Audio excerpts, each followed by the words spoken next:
I made two AIs debate whether it's ever okay to sacrifice others to save yourself in extreme survival. Let's see their intense discussion. It is never acceptable to sacrifice others to save oneself, even in survival situations. Every life has intrinsic value and rights. When someone is in danger, helping them should be moral priority, not abandoning them for your own sake. Human societies are built on mutual respect and protection. Choosing self-preservation at the cost of another undermines social trust and empathy. In that moment, survival becomes selfishness masked as necessity.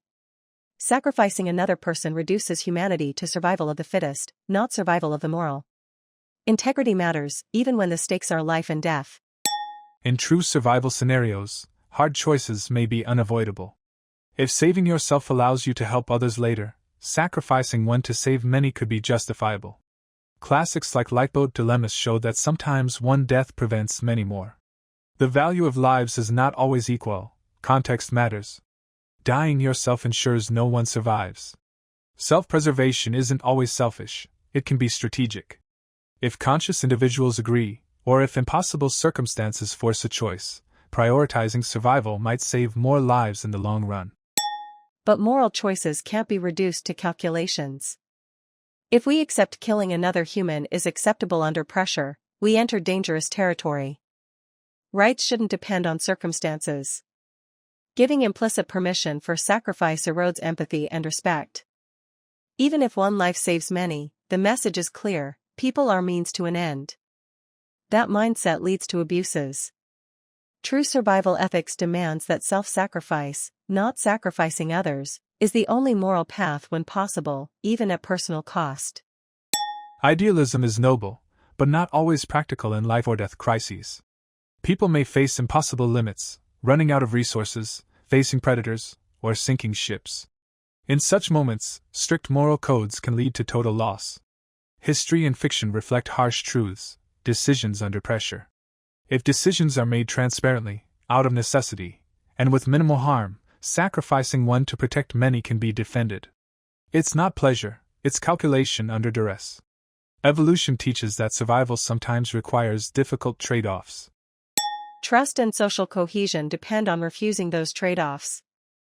If people know others might sacrifice them, fear and breakdown follow. A society's strength lies in solidarity. If everyone tries to save themselves first, chaos ensues. Moral courage means facing death rather than harming others. That refusal itself can inspire and rebuild societies. Even in survival, human dignity isn't optional. If survival destroys morality, we've lost more than lives.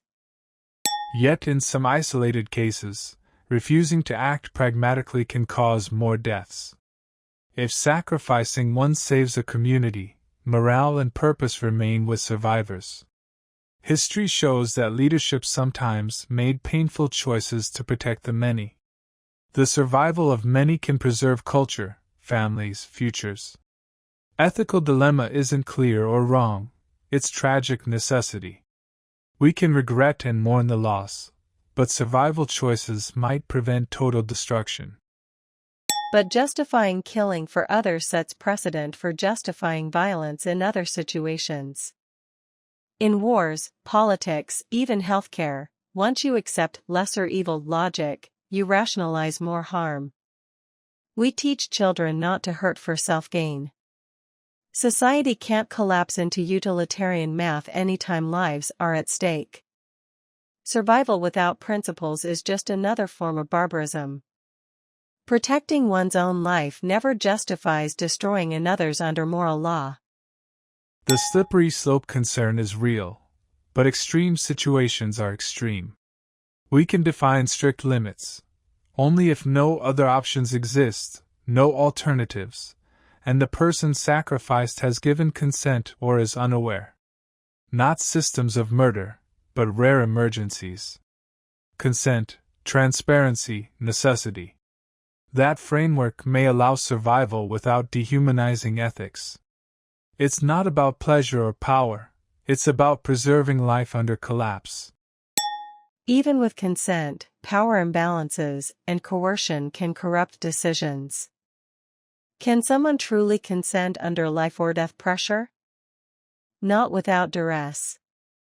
Consent becomes meaningless when survival is at stake. Instead of sacrificing others, we should seek alternatives: collaboration, rationing, shared commitment. Desperation can bring people together, not turn them into tools. Ethics shouldn't bend, even under threat. Ideal approaches are best, but sometimes they fail. Cooperation can collapse, resources can run out, options may vanish. In those dire moments, individuals must decide.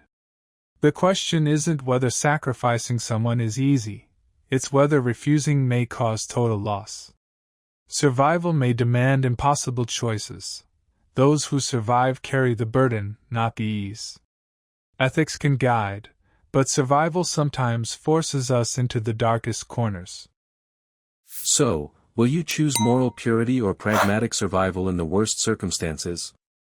Let us know your answer below.